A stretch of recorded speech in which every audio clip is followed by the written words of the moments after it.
సభాధ్యక్షులు మిత్రులు తెలంగాణ ఉద్యమ సహచరుడు పిడమర్తి రవి గారు, వేదిక మీద ఉన్నటువంటి వివిధ కుల సంఘాల నాయకులు, ప్రజా సంఘాల నాయకులు, మానవత్వంతో ఆలోచించేటువంటి విచ్చేసినటువంటి మంచి మిత్రులందరికీ, మీడియా మిత్రులకు అందరికీ కూడా తెలంగాణ ఉద్యమం తెలుసు.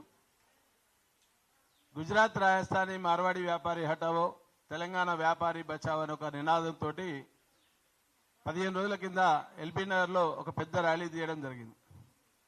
దాంట్లో భాగస్వామ్య పక్షాలైనటువంటి స్వర్ణకారులు, చేనేత కార్మికులు, వైశ్యులం, ముఖ్యంగా వైశ్య సమాజం మార్వాడి చేతిలో నష్టపోయేటువంటి దాంట్లో కీలకంగా ప్రథమ స్థానంలో ఉన్నది తెలంగాణలో ఉన్నటువంటి వైశ్యులు, నిరుపేద వైశ్యులు.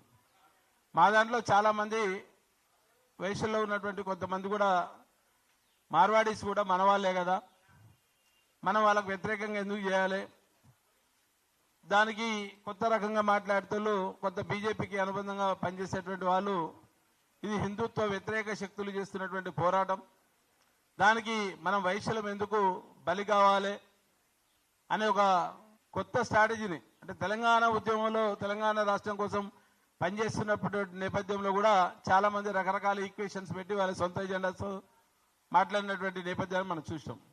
నికార్స్ అయినటువంటి తెలంగాణ ఉద్యమకారునిగా 14 సంవత్సరాలు తెలంగాణ రాష్ట్రం కోసం 2001 నుండి తెలంగాణ రాష్ట్రం సాధించేంత వరకు నిజాయితీగా నిబద్ధతతో పనిచేసినటువంటి నేపథ్యం ఉంది. కాబట్టి మళ్ళొకసారి ఎల్బీ నగర్లో అంతకుముందు జరిగినటువంటి టీవీలలో ప్రసార మాధ్యమాల్లో జరిగినటువంటి చర్చలు, తెలంగాణ ఉద్యమాన్ని అవహేళన చేసినటువంటి సందర్భంలో సేమ్ అదే యాజ్ ఇట్ ఈజ్ గా ఈ మార్వాడి గోబ్యాక్ నినాదాన్ని కూడా కొంతమంది వ్యక్తులు అవహేళన చేసుకుంటూ మాట్లాడిన నేపథ్యంలో ఇది ఒక పంచాయతీ. కానీ అగ్రవర్ణం అని చెప్పుకున్నటువంటి నేపథ్యంలో బ్రాహ్మణులు, క్షత్రులు, వైశ్యులు, శూద్రులు అని చెప్పేటువంటి క్రమంలో మేము వైశ్యులుగా పరిగణించినాం. వైశ్యులం హిందువులో ఒక భాగమే.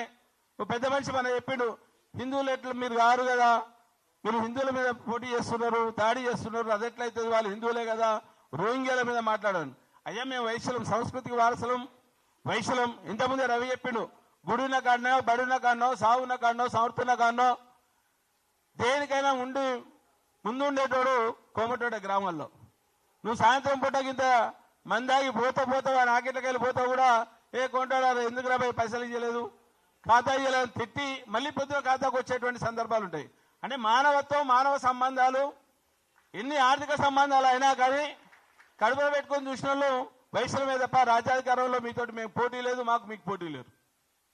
రాజ్యాధికారంలో పోటీ ఉన్నటువంటి కొన్ని ఉత్పత్తి కులాలు ఇంకా వేరే ఉండొచ్చు, కానీ మీరు మేము మనం కలిసి పనిచేసినటువంటి నేపథ్యం ఉన్నది. సరే, మహాత్మా గాంధీ గారిని తీసుకుంటే ఫస్ట్ అర్జున వాళ్ళకి వచ్చినోడు ఎవడా అంటే కోమటోడే వచ్చు. సంస్కృతికి వారసులు మనం అదే చెప్తున్నాం, ఒక కల్చర్ని కాపాడిన దాంట్లో మేమున్నాం. సరే, దాంట్లో కూడా కొంత భాగంగా తెలంగాణ ఉద్యమంలో మాట్లాడినప్పుడు మేమంతా బీసీ బహుజన బిడ్డలే పోయినామని చెప్పాము. మేము నిజాం రజాకార్లకు వ్యతిరేకంగా పోరాటం చేసిన దాంట్లో కూడా మా వైశ్యులు కీలకంగా ఉన్నారు. ఒక బాసవ మానయ్య ఉన్నాడు ఆందోళన నియోజకవర్గంకి వెళ్ళి, ఆయనకు ఉరిశిక్ష చేసిండు. ఒక జైన్ మల్లయ్య ఉన్నాడు, ఒక సామాజిక విప్లవ నాయకుడు. తెలంగాణ ఉద్యమాన్ని సజీవంగా కాపాడినటువంటి తెలంగాణ ఉద్యమం మళ్ళీ అవసరం అని చెప్పి భువనగిరిలో ఒక జనసభ పెట్టిన దాంట్లో కీలకంగా ఉన్నటువంటి ఒక జైన్ మల్లయ్య మా వైశ్యుడే. తెలంగాణ ఉద్యమంలో 3 విద్యార్థులు చనిపోయినటువంటి సంతోష్, కార్తీక్, ఇంకో అబ్బాయి ఉన్నాడు. 3 అబ్బాయిలు చనిపోయారు తెలంగాణ రాష్ట్రం కోసం సాధనలో. కీలకంగా ఎల్బీ నగర్లో కెరోసిన్ మోసుకున్న దాంట్లో మా హరీషన్కి అగ్గిపెట్ట దొరికింది, అది దొరకలే, కానీ మాకైతే అగ్గిపెట్ట దొరికింది. నా చేతుల్లో శ్రీకాంతాచారి కూడా పోయిండు, మేమైతే అక్కడ పనిచేస్తాం. అంటే ఈ నేపథ్యంలో ఒక సమాజంలో పూర్తి స్థాయిలో పనిచేసిన దాంట్లో అద్భుతంగా కమ్యూనిస్టు నేపథ్యం ఉన్నటువంటి చాలా మంది కూడా రజాకార్లకు వ్యతిరేకంగా పనిచేసిన దాంట్లో వైశ్యులు కీలకంగా ఉన్నారు. వైశ్యులు ఒక గ్రామంలో వైశ్యులు ఉన్న కాడ డెఫినెట్ ఆ గ్రామ అభివృద్ధిలో పాటుపడతారు. ఆ గ్రామాన్ని మంచిగా చూసిన దాంట్లో కలగల్లాడేటువంటి నేపథ్యం ఉన్నటువంటి వైశ్యులు ఉన్నారు. లాభం కోసం, లాభాపేక్ష కోసం చేసినటువంటి వ్యాపారాలు తప్ప ఇక్కడ దోచుకున్నటువంటి వ్యవస్థ లేదు. కానీ మార్వాడి వ్యవస్థ కంప్లీట్ దోచుకునేటువంటి వ్యవస్థలో ఉన్నాడు. వాడు మమ్మల్నైనా మిమ్మల్నైనా వాడికి మనం చెప్తాం, ఊర్లలో సామెత వస్తే ఏం చెప్తాం, ఇటు కట్టుకొని కంటే అధ్వానం రా అంటాం.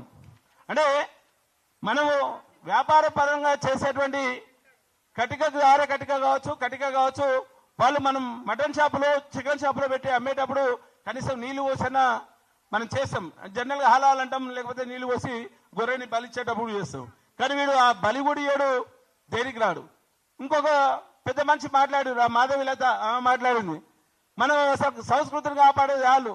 ఇక్కడ మా బల్కపేట ఎల్లమ్మకి వస్తావా, మాంకాల జాతరకు వస్తావా, లేకపోతే మైసిగడ్డికి వస్తారా? వీళ్ళు దేనికి రారు కదా. మన గారికి ఇయ్యం పొత్తులేదు, కంచం పొత్తులేదు.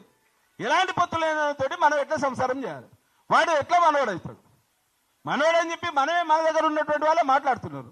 సేమ్ తెలంగాణ ఉద్యమానికి ఎగ్జాంపుల్కి ఇంతకుముందు మన మిత్రులు మాట్లాడినట్టు లింకు వేసి మాట్లాడతారు. అరే అందరం కలిస్తేనే, అరే అందరం కలవచ్చు భయ్, కలవద్దని చెప్పట్లేదు. కానీ నువ్వు నన్ను మోసం చేస్తున్నావు, నిన్ను ఎట్లా కలుపుకోవాలి? నీదంతా ధృతరాష్ట్ర కౌగిలి, విష కౌగిలి. మార్వాడేదంతా ధృతరాష్ట్ర కౌగిలి ఉంటుంది. సెంట్రల్ నర్వస్ సిస్టమ్ మీద పనిచేసేవాడు. మన మొత్తం ఆర్థిక మూలాల మీద విధ్వంసం చేస్తున్నాడు. ఈరోజు హైదరాబాద్ జిహెచ్ఎంసీ పరిధి తీసుకుంటే, లేకపోతే త్రిపురారు తీసుకున్నట్టు నేపథ్యంలో అత్యధికంగా ల్యాండ్ బ్యాక్ ఉన్నది మార్వాడ వాళ్ళ దగ్గర ఉన్నది. వాడు ఇంకా అసలు నేను లోతుగా విశ్లేషిస్తే, గతంలో మనోడు మీటింగ్ పెట్టినప్పుడు, పిడమర్తలో మీటింగ్ పెట్టినప్పుడు బస్సుబాబు ప్రశ్నలో ఆ రోజు చెప్పిన అసలు మార్వాడి సిద్ధువులు కాదు, వాడు జైన మతాన్ని పూజిస్తాడు. యడ్యూరప్ప కాడికి పోతే ఆయన శైవ మతం అంటాడు, మనం హిందూ మతం అని చెప్పి మనం చెప్తాం, ఆడమ్మ జైన మతం. మా జనగం ఆలయపాలెం కొల్లనపాక ఉన్నది, జైన్ టెంపుల్ ఎప్పుడో 2000 సంవత్సరాలు 1000 సంవత్సరాల కింద కట్టిండు. లేదంటే మా ఎల్బీ నగర్లో జైన్ మందిర్ ఉన్నది. మా పక్కనే మా వైశ్య కమ్యూనిటీకి సంబంధించినటువంటి మా వాసవి మాత టెంపుల్ ఉంటుంది. వాసవి మాత టెంపుల్ ఏమో ఇట్లా వెలవెల్లాడుతుంది. మన టెంపుల్ ఏమో వైష్ణోదేవి ఆలయం లాగా పనిచేస్తుంది జైన్ మందిర్. అంటే ఎక్కడ ఉన్నటువంటి నేపథ్యం ఉన్నది. వాడు వైశ్యులు అని చెప్పుకుంటాం. మేము మార్వాడి బంద్యా ఒకటే, మా అమిత్ షా ఒకటే, మా ఓం బిర్లా ఒకటే, మా కేజ్రీవాల్ ఒకటే, మా రేఖా గుప్తా ఒకటే. ఎస్, గుప్తుల కాలం సందేహం ఉంది. కానీ మరి నీకు నాకు హైదరాబాద్లో తెలంగాణ సమాజంలో పొత్తు ఎక్కడ ఉన్నది? నిరుపేద వయస్సులు ఉన్నటువంటి సమాజం అది. అగ్రవర్ణం పేరుకుండొచ్చు, కానీ రాజకీయంగా అధమ వర్గంలో ఉన్నాము, ఆర్థికంగా కూడా వెనుకబడినటువంటి నేపథ్యంతో మేము ఉన్నాం. దానికి ఎగ్జాంపుల్స్ ఎన్నో ఉన్నాయి. ఈ రోజు వాళ్ళు తీసుకున్నటువంటి ఇండస్ట్రీస్, మార్వాడి చేతిలో ఉన్నటువంటి ఇండస్ట్రీస్ టోటల్ గా ఎంటైర్ తెలంగాణ సమాజంలో వాళ్ళ దగ్గరనే ఉన్నాయి. మార్బుల్ తీసుకోండి, ప్లైవుడ్ తీసుకోండి, శానిటరీ తీసుకోండి, ఎలక్ట్రిసిటీ తీసుకోండి, దాల్ మిల్ తీసుకోండి, ఆయిల్ మిల్ తీసుకోండి, ల్యాండ్ బ్యాంక్ తీసుకోండి, టింబర్ డిపో తీసుకోండి, ఫార్మా తీసుకోండి. ఇంకా బెస్ట్ ఎగ్జాంపుల్ మనం ఎక్కడ మనం బతలేమని ఒక ఆయన అంటాడు, గుజరాత్ పోతలేమా, సూరత్ పోతలే. అరే విధవా, మనం ఎక్కడనే పోవచ్చు, వాడు కూడా ఎక్కడనే రావచ్చు. కానీ దానికి ఇంటర్ స్టేట్ మైగ్రేషన్ యాక్ట్ అనేది ఒకటి ఉంటుంది. వాడి ఫ్యాక్టరీలలో 80% లోకల్ ఇవ్వాలి, మన వాని బాధ్యత. కానీ దాని గురించి మాట్లాడదామంటే మీరు గోబ్యాక్ అన్నారు కదా, అట్లా మాట్లాడతారు. బరాబర్ అది మాట్లాడతాం, ఇది కూడా మాట్లాడతాం. వాడి కంపెనీలలో మన వాటా ఇచ్చేంత వరకు వాటిని వదిలిపెట్టేటువంటి విషయమే ఉండదు. దానికి ఎంత కాడికైనా పోనీకి కూడా మనం రెడీగా ఉంటాం. డెఫినెట్ ఇవ్వాల్సినటువంటి బాధ్యత ప్రభుత్వం. మనము మనకి ఒక జాగ ఇస్తే 10 ఎకరాలు ఇస్తే, ఇంకొక ఆయన ఎగ్జాంపుల్ చెప్పిండు, మహావీర్ హాస్పిటల్లో మేము సేవ చేస్తున్నాం. అరే నీ అయ్యేది కాదురా, మహావీర్ హాస్పిటల్లో మా భాగస్వామ్యం కూడా ఉంది, తెలంగాణ సమాజం భాగస్వామ్యం ఉంది. తెలంగాణ ప్రభుత్వం ఇచ్చినటువంటి వాటా ఏదైతుందో ఆ వాటాలో నువ్వు ఇవ్వాల్సినటువంటి బాధ్యత నీకున్నది. నువ్వు అక్కడ పెత్తనం చేసేది సమ్ ఎక్స్టెంట్ 30 సంవత్సరాల వరకే. కానీ అన్ని వనరులు మేము కల్పిస్తున్నాం.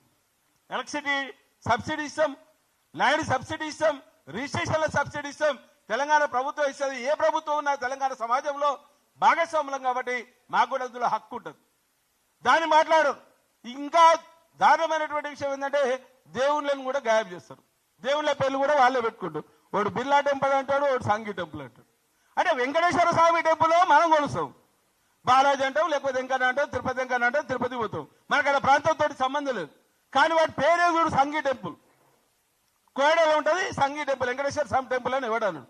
రేపటి కానీ రాబోయే తరంలో కూడా వాళ్ళు ఏం చేస్తారంటే బిర్లా పిల్లలు, టాటా పిల్లలు, ఆదాని పిల్లలు అని పేర్లు పెట్టుకుంటారు. అంటే అంత వ్యవస్థని వాళ్ళ చేతిలో గుప్పిల్లో పెట్టుకొని ఆ వ్యవస్థని విధ్వంసం చేసే దాంట్లో కీలకంగా ఉంటారని చెప్పడం కోసం ఎగ్జాంపుల్ చెప్తున్నాను.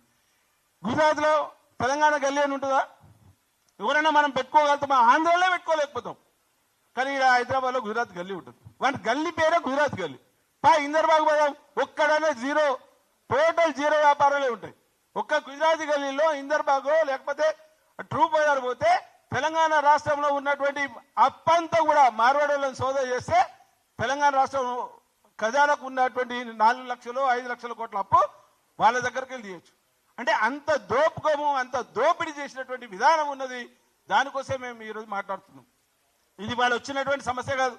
ఏదో ఒక షామ్ మీదనో లేకపోతే ఇంకో పిల్లాని మీదనో శివ మీదనో వచ్చినటువంటి సాయి మీదనో వచ్చినటువంటి సమస్య కాదు. ఎన్నో సంవత్సరాలకు వెళ్ళి ఆవేదనతో ఆలోచన చేసుకుంటూ వస్తున్నటువంటి నేపథ్యంలో ఎక్కడో దగ్గర మొదలు పెట్టాలి. కాబట్టి ఇప్పుడు ఇన్ని సంవత్సరాలు ఎందుకు చేయలేదా అంటే 60 సంవత్సరాల తెలంగాణ ఉద్యమం కోసం 1969లో 370 మంది ప్రాణాలు కోల్పోయినాం. దాని తర్వాత 96 వరకు ఆగినాం, 95, 96, 97, 98, దాని తర్వాత 2001 నుండి 2014 వరకు పనిచేసిన దాంట్లో కీలకంగా పనిచేస్తాం కదా. ఇంకో మిత్రుడు అంటాడు యూనివర్సిటీ విద్యార్థులకు ఏం సంబంధం? ప్రతిదీ కూడా యూనివర్సిటీ విద్యార్థులకే సంబంధం ఉంటుంది. ఏ సమాజాన్ని తీసుకున్నా యూనివర్సిటీ విద్యార్థులతో ముడిపడుతుంది. యూనివర్సిటీ విద్యార్థులతోటే కదా వచ్చేటువంటిది. ఆ రోజు తెలంగాణ ఉద్యమం మొత్తం పూర్తి స్థాయిలో ఒక ఊపందుకున్నట్టు విద్యార్థి ఉద్యమం అదే ఉస్మానియా యూనివర్సిటీ కేంద్రీకృతంగా పనిచేసినటువంటి దాఖలాలు ఉన్నాయి. ఈరోజు మాట్లాడుతూ రాజకీయ పార్టీలు వాళ్ళ పబ్బం గడుపుకోవడం కోసం రకరకాల ఉన్నటువంటి రాజకీయ పార్టీలు వారికి విధానాల కోసం మాట్లాడచ్చు. ఈ రోజు వరకు కూడా ఒక్క పార్టీ కూడా వాళ్ళ విధానాన్ని ప్రకటించలేదు. మార్వాడీల మీద కనిష్టం చెప్పేటువంటి సాహసం చేయట్లేదు. ఎందుకంటే ఆర్థిక మూలాలు వాళ్ళు అవకాశం ఉన్న కాడికి ఆర్థిక మూలాలతో ఇమిడేటువంటి అంశం కాబట్టి అవి దెబ్బతింటే వాళ్ళకు వచ్చేటువంటి థాయిలాండ్ రావన్న ఒక ఉద్దేశంతో ఎస్ డెఫినెట్ గా నార్త్ ఇండియాకు సౌత్ ఇండియాకు ఒక వైరుధ్యం ఉన్నది. వాళ్ళ జీవన విధానం వేరు, మన జీవన విధానం వేరు. ఇది పూర్తి స్థాయిలో దక్షిణాది ఉత్తరాది మనమే చెప్తున్నాం. రేపు రాబోయే కాలంలో కూడా ఒకవేళ కేంద్ర ప్రభుత్వం తీసుకున్నటువంటి జమిలీ ఎన్నికలు తీసుకున్నా, డీలిమిటేషన్ తీసుకున్నా అత్యధికంగా నష్టపోయేది మన దక్షిణాది ప్రాంతం వాళ్ళే. దాని మీద కూడా చర్చ చేయాల్సినటువంటి అవసరం ఉంది. ఆ చర్చ కూడా మా ప్రజా సంఘాలకే ఉన్నాయి, మా విద్యార్థులకే ఉన్నాయి, మా యూనివర్సిటీ పిల్లలకే ఉన్నాయి, బహుజన పక్షాలకే ఉన్నాయి. దాని మీద మేము కొట్లాడుతాం తప్ప మేము వేరే రకంగా కొట్లాడం. ఈ ఆస్తి పంపకాల కోసం మేము రావట్లేదు. మా దగ్గర ఉన్నటువంటి దోచుకున్న సొమ్ముని కక్కించేదానిగా వదిలిపెట్టమని చెప్పి ఈ సందర్భంగా చెప్తూ, మీరు తీసుకున్నటువంటి ఏ నిర్ణయాలకైనా కలిసి పనిచేసే దాంట్లో, జేఏసీలో కలిసి పనిచేసే దాంట్లో అత్యధికంగా నష్టపోయేటువంటి మా కమ్యూనిటీ వైశ్య కమ్యూనిటీ కాబట్టి మీరు చెప్పేటువంటి దాంట్లో ప్రతి దగ్గర కూడా వైశ్య వికాస వేదిక ముందుంటుంది. నికాసైనటువంటి ఒక తెలంగాణ ఉద్యమకారునిగా వైశ్యుల కోసం పనిచేసేటువంటి మా దాంట్లో ఎన్ని సంఘాలున్నా ఏకైక సంఘం వైశ్య వికాస వేదికనే నిజాయితీగా నిబద్ధతతోటి వైశ్యుల కోసం పనిచేస్తున్నటువంటి సంఘం కాబట్టి పూర్తి స్థాయిలో మీరు తీసుకున్నటువంటి నిర్ణయాలకు మేము పనిచేస్తామని చెప్పి కలిసి నడుద్దాం, భుజం కలుపుదాం, విద్యార్థులతో మమేక వేద్దాం, ప్రజా సంఘాలతో మమేక వేద్దాం. తప్పకుండా వాళ్ళని ఎక్కడో దగ్గర అడ్డుకట్ట వేయకపోతే తీసుకున్నటువంటి కొత్త చట్టాలను తీసుకొచ్చిన వారిని ప్రిడిక్ట్ చేయకపోతే మాత్రం అన్యాయానికి బలయ్యేది మాత్రం ప్రప్రదంగా వైశ్య కమ్యూనిటీ, దాంతోపాటు సమాజం మొత్తం బలవుతుంది. కాబట్టి ఆలోచించాల్సినటువంటి అవసరం ఉంది. ఈ అవకాశం కల్పిస్తున్నటువంటి పెట్టుబడి రవి గారికి మరియు ఇచ్చినటువంటి అందరూ కూడా పేరు పెన్న తెలంగాణ ఉద్యమంతులు జై వైశ్య జై భీమ్.